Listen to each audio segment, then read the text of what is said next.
Hi there, come on in. It is Thursday night, August 26th, 2004. On this show, Fred handles the PSF Video Classics, which includes some pike fishing action.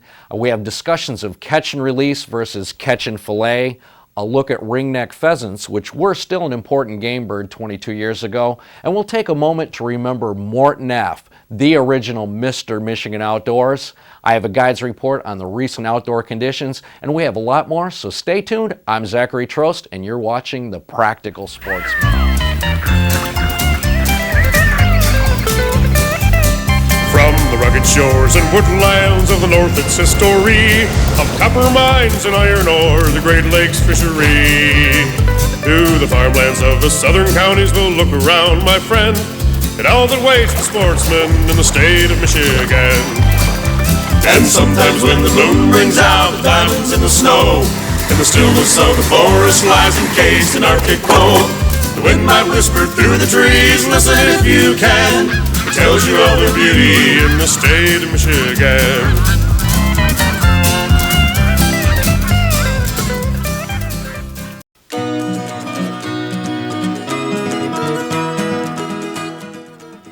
We have 5 classic stories I want to share with you from our library of August 26th TV shows. From 1982, we have the outcome of our fish filleting contest. We also have an easy recipe for baked salmon, and Glenn Dutterer and I are in the field with a pair of immature pheasants. August 26, 1993 was the anniversary of Mort Neff's death, and we did a special tribute, along with catching a heavy-bodied northern pike from a lake in Manitoba. I'm going to start with the pike story, and keep in mind that Gunaseo Lake requires barbless hooks. Well, sort of like this one. This is a modern one. It's smooth, no barb, and to catch a fish on barbless hooks, you have to keep the line tight at all times. Yes, this is a nice one. We're going to want that net. Oh, this is great. It's like those trophy stories. You know, they tell on stage where they say, I thought I hooked a log.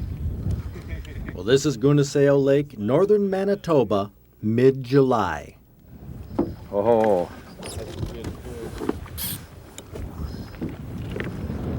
Jim Budd owns Gunaseo Lodge. He watches Michigan's legendary walleye pro Mark Martin jockey the boat.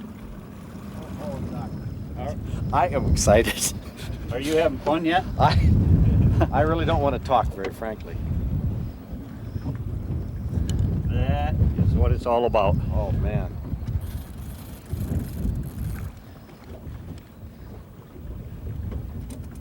Neat thing is, here we are right inside of the lodge. Wow. You know, I was just about to say, I may be snagged.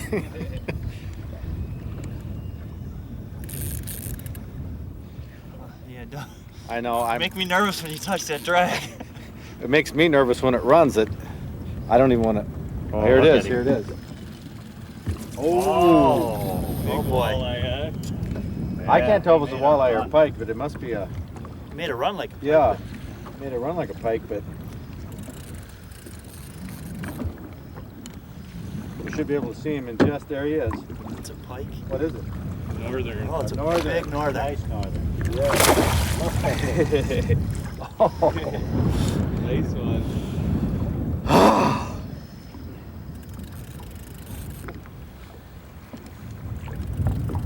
Now we might be able to get him right in here. There we go. Oh, nice. Great. There you go. Oh, this is exciting. Boy. No leader? No leader, and on a crawler. Iridiarian crawler with no leader and a worm. Barbless hook. Oh, well, that's a hefty one. Yeah. I may have to retie some line here when I think so.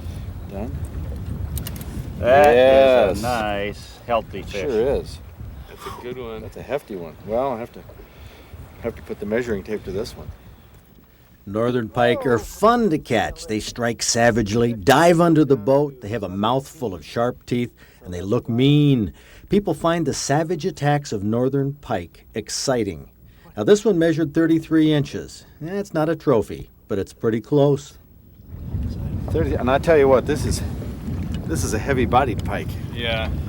That is a dandy. Oh, that's a good 12 pounds, I'd say. We caught a lot of fish at Gunaseo, mostly walleye, but the occasional pike spiced up the action.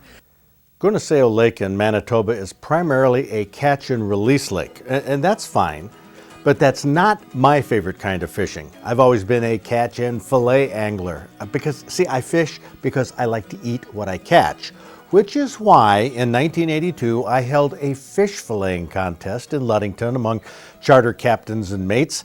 I wanted to find out who was the Edward Scissorhands of salmon filleting. Ray's the man who inspired our first annual Michigan Outdoors Fish Filleting Contest, which we held last Saturday in Ludington. Ray's technique works like a wonder on walleye, but he didn't fare so well on salmon. The way we scored this competition was by taking the weight of the whole fish, dividing it by the weight of the boneless, skinless fillets, and multiplying that by the number of seconds it took to turn the fish into pan-ready fillets. 6 contestants entered the competition. Most of them felt the pressure of TV cameras in the crowd, but they all turned in excellent times. Unfortunately, Ray Nichols, who probably can't be beat on walleye, trailed the pack when it came to salmon. Okay, that was 37 seconds. Young charterboat mate Dave Yeager came in 5th. And like Ray Nichols, Dave ran into one difficult fish that, under the pressure, took far longer than normal to fillet. Another young filleter was Win Wolf, who turned in the 4th best time for 3 fish, but his fastest was 23 seconds, almost as fast as the winner. Charterboat skipper Jerry Lee beat Win for 3rd place by only a half a point, which could have been an extra second or extra ounce of fillet that made the difference. Pete Rubianis was a strong contender. He's filleted salmon in 21 seconds in front of our cameras before, but not during this contest. Although he ran a strong second, he says next year he'll beat the champ. And here's the champ, Ed Stowe from Ludington, who runs a fish market, so he's a real pro at filleting fish. And look at the tools he uses, 2 knives and a pair of pliers. He leaves the rib bones in the carcass, which saves him time, and put him over the top. This man does 100 tons of fish every year. Whitefish, lake trout, salmon. Look at the way he flipped that fillet over there. Oh, oh no! 22 seconds. 22. Congratulations, Ed. Well, I've never seen fish filleting like that. It was a real treat. That fish filleting contest was a riot. I loved it, but catching and filleting is only half of the fun. The other half takes place in the kitchen. You know, we're always hunting for recipes for fish and game, right, Ed? Looks like you've got one here. Oh, I've got a great one. I tried this the other night, and it's tremendous. It's Great Lake salmon recipe, and this is a piece of Chinook salmon that we took off Pete's boat. In fact, he filleted this out. But I want to show you what I do first. Some people take this dark meat that's along the lateral line and scrape it off after the fish is cooked. But, you know, if you can put like onions and tomatoes and things on top of fish and it adds a flavor to it, I think that this sort of, well, not as desirable meat along the lateral line would add a flavor too. So I always cut it off before I cook the fish. Makes sense. That's pretty fishy tasting. Yeah, it is. It's kind of strong, but it's just not worth eating. This is what we do with this. Take the fillet and put it in a baking dish like this. Now, we have a sauce over here, which is comprised of about, a 1/3 cup of butter, which I've melted. To this butter, you're going to add about a half teaspoon of salt, give or take, some paprika, about maybe a 1/4 teaspoon of paprika. You might want to measure it out, but I just sort of guessed, and about a teaspoon of Worcestershire sauce. I'd say that's about enough. You want to stir that around there, Ed? Now, what I've done in the meantime is I've taken some onions. These can be white onions, or I like to use green onions at this time of year, and chop them up, or grate them. Put them through a grater if you want. And take them and put them right on top of this fillet. Like so. You got that sauce there stirred up? This is ready here, Fred. Okay, and you can do this also. The recipe that I got for this calls for salmon steaks, but fillets work fine. Go ahead and Pour this right on over. top? Yep. All right.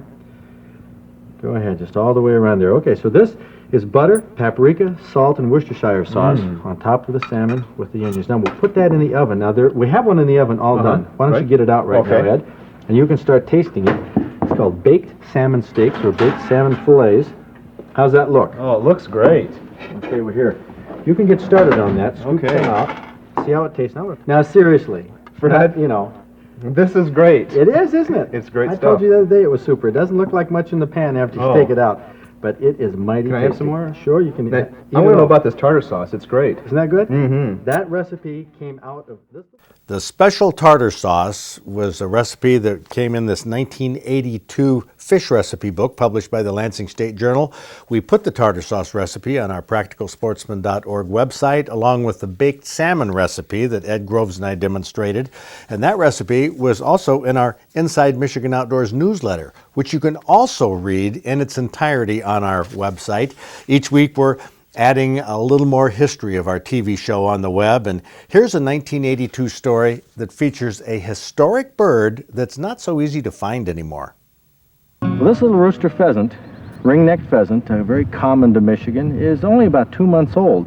And Glenn, you tell me that by October 20th, this bird's going to look like this. Isn't that amazing? It is. It truly is. And I think the most impressive part is look at his little juvenile tail feathers. Just hardly feathers? anything at all. Oh, And by October 20th, he's going to be sporting tail feathers Like this. that. That's an amazing change. now will these tail feathers right here, are these the ones that are going to grow into those? No, he'll lose those. And those big tail feathers that he will grow are already starting in that tail, just little pin feathers. Well, what about the rest of his feathers? Well, he's going to lose many of these, but you notice some of the white feathers that you see here on this wing are coming in. And right here, look at this nice bronzy, rosy feather coming in. Oh, yeah. That's this feather. But you see he's still got a lot of his juvenile down, juvenile plumage. And so he's in the process of losing the ones that look like this and gaining the ones that look like this. Now the hen won't change much. No, she won't change. She'll get another set of feathers, but those feathers will look very much like the ones she's got now. Well, a bird, as we learned 2 weeks ago talking about waterfowl, when these birds go through molting like this, they require an awful lot of food. Tremendous amounts of food. Like we said, feathers are protein, and birds need lots of food to grow these tremendous new sets of feathers in just a short period of time. Okay, now our ducks, when we talked about where ducks live, they live in that little area right between the water and the land. Right. That's where their food is. But pheasants, everybody thinks they eat corn. Well, they do. Yes. But that's not what they eat exclusively. No, these are meadow birds, and this is where we are in a meadow habitat.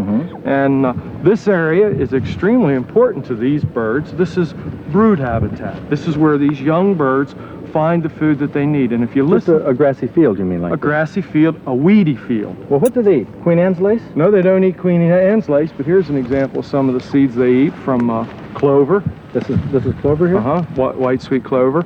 And if you listen, you can hear all the insects here. Yeah, the Hear chirping. crickets and grasshoppers. Those feed on the grass and on the weeds, and these then feed on those. So those bugs that are out here in the meadow are important, vital source of protein for these guys. What about this? Yeah, and grass seed, all kinds of grass seed. Any of the seed heads, clover seed heads, and even on clover, the blades of the young clover so they'll eat the leaf. leaves, too. They'll even eat the leaves of the young clover. Well, these pheasants are kind of nervous. They don't seem to want to eat here on camera. Pheasants are nervous birds. Yes, they are. And of course, that's what helps them survive. Quick on the trigger, fast to run, fast to flush if they have to. Now, this to me, for hunters who are going to be out October 20th, this looks to me like a good place to hunt. Right? I mean, I'm talking the small area right at this thick You stuff. bet. But the time of day, right here behind us, this is roost cover. This is where birds in the fall will spend the night. And as we walk into it, you can see why. It's thick, it's dense, and what's more important, these pheasants, as small as they are, can do what I can do and you can do, and that's when it gets dark, just disappear. Disappear right down like that. And so, if I were a hunter, I would look to this place in the early morning, 7, 8, 9 o'clock. But then as the morning wore on, I'd move into the cornfields like these birds are going to do. Well, what you're talking Unfortunately, changes in land use and farming practices have decreased the population of pheasants. A decline in trapping has increased the population of predators, and for most hunters, pheasant hunting is more of a memory than anything. And speaking of memories, Mort Neff, the originator of the Michigan Outdoors TV show, passed away in August of 1990. So our August 26, 1993 show had a tribute to Mr. Michigan Outdoors. Mort Neff was a weekly visitor to sportsmen's homes for 23 years on television, a career that Mort looked back upon fondly. I've been a very lucky guy. I've had one of the most golden careers that anybody could have, I think. Really, I started at exactly the right time. I didn't have the struggle that you did. You've attained success fine, but mine came faster. It really did. And I grew up with television.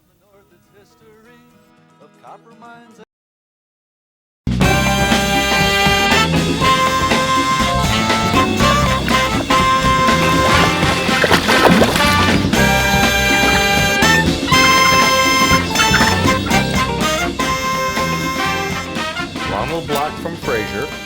You got to be Ronald. Yep. And My daughter Chelsea. your daughter, Chelsea. Yep. And how do you figure it into this story, Chelsea? Well, she wasn't with me on this one. We got a doe later after this one, and she was with me, so she wanted to be part of this. Oh, yeah. Are you going to be a hunter? Yeah, Why?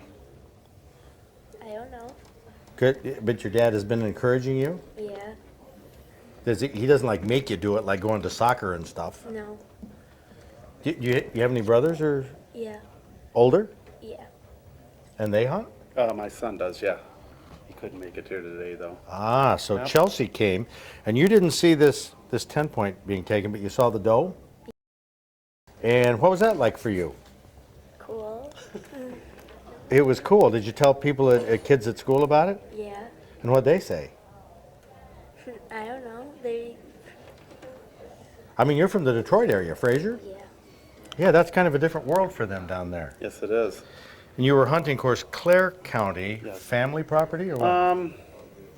We have property, but it's a closed community. Mm-hmm. And we had the DNR approached us on this, checking our license. And they're the ones that kicked all this up.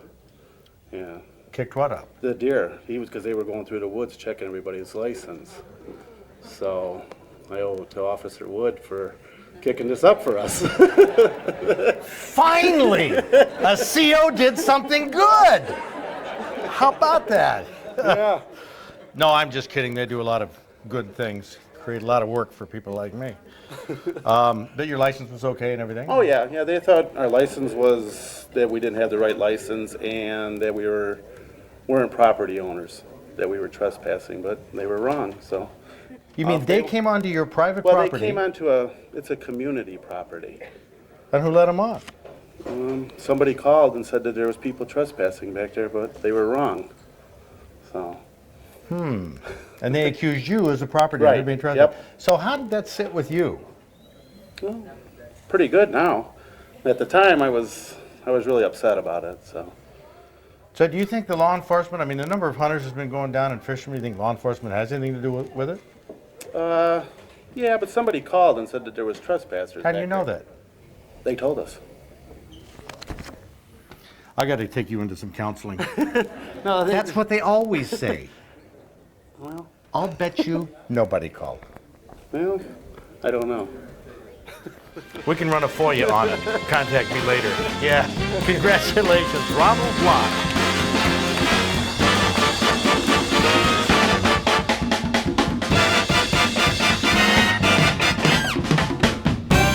Michael Panchula from Flint got a crappie. Indian Lake, Livingston County. Man, we've actually had a lot of southern Michigan lakes turn out some great fish like this. Look at that baby. Well, look at what you have hanging down here. You got hemostats and all kinds of gear that look like it might be fly fishing equipment. Well, got to have that stuff, you know. Catch and release a lot of fish. Got to keep those hooks sharp, too. Now, it looks like this is a zippered jacket here, but you've opened it up down around the belly portion. Yeah, well, you know, it doesn't fit quite the way it used to. Yeah, no, I was just wondering there. But you did need a little warmth on that day. No, you Well, actually, didn't. that was a life jacket. Oh, okay. For somebody's life a little smaller than you. Right, yeah. My life was a lot smaller when I got that jacket. Okay, well, it qualifies, I guess. this walleye, holy cow, you kidding me? 18 inches? Yeah, 18-inch black crappie. Black crappie. Yeah, it was the biggest one caught and released in the state last year.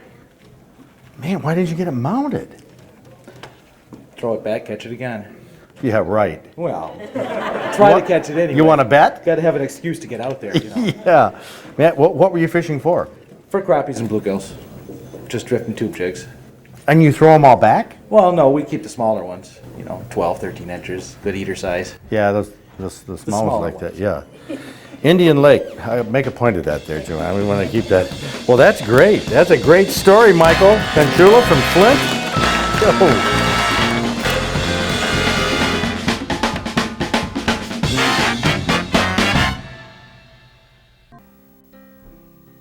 I hope you'll take advantage of this last weekend in August. Take a kid fishing or do something outdoors. It's a great place to be, and we'll see you right back here next week.